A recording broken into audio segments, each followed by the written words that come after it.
মহানগৰীত পুনৰ মানৱতাৰ অৱক্ষয়। গুৱাহাটীৰ কামাখ্যা অঞ্চলৰ নাৰ্চাৰীত আকৌ নিঃসংগ হত্যাৰ অপচেষ্টাৰ দৰে ঘটনা ঘটিল। জানিব পৰা মতে ৰাতুল কলিতা নামৰ এজন নিচাসক্ত ব্যক্তিয়ে তেওঁৰ পত্নীক কেৰাচিন ঢালি হত্যাৰ অপচেষ্টা কৰে। পিছত অৱশ্যে স্থানীয় ৰাইজৰ তৎপৰতাত মহিলাগৰাকীৰ প্ৰাণ ৰক্ষা পৰে। নিচাযুক্ত সামগ্ৰী ক্ৰয়ৰ বাবে পইচা খুজি কাজিয়াৰ সূত্ৰপাত কৰিছিল ৰাতুল কলিতাই।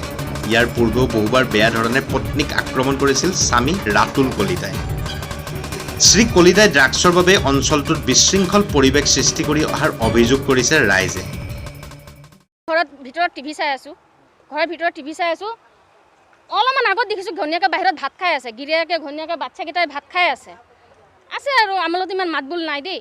তাৰপিছত মই ঘৰৰ ভিতৰত টিভি চাই আছোঁ, মৰিলোঁ এনেকৈ চিঞৰিছে। চিঞৰাৰ পিছত আমি গোটেইকেইটাই চবেই ওলাই আহিলে, জমা হৈছে যে গোটেই কেৰাচিন ঢালি জুই জ্বলি আছে একদম। পিছত যে এই এটা ল'ৰা আছিলে লগৰে, সি পানী ঢালি জুই নুমাইছে। মোৰ মতে তাক শাস্তি দিব লাগে। এইটোলৈ দুইবাৰ হ'ল, একবাৰ দাওলৈ খেদি গৈছিল, সিহঁতে চবে আশ্ৰয় দিছিলে, ঘনীয়াকক বচাইছে কাটিবলৈ। পৰিস্থিতি হৈছে এই অঞ্চলত আমি সিহঁতৰ অত্যাচাৰত থাকিব নোৱাৰোঁ, মোৰ ছোৱালী ওলাব নোৱাৰে। সম্প্ৰতি জালুকবাৰী আৰক্ষী উপস্থিত হৈ মহিলাগৰাকীক উদ্ধাৰ কৰি চিকিৎসালয়লৈ প্ৰেৰণ কৰে। Bureau' report, news 5 Assam, Guwahati.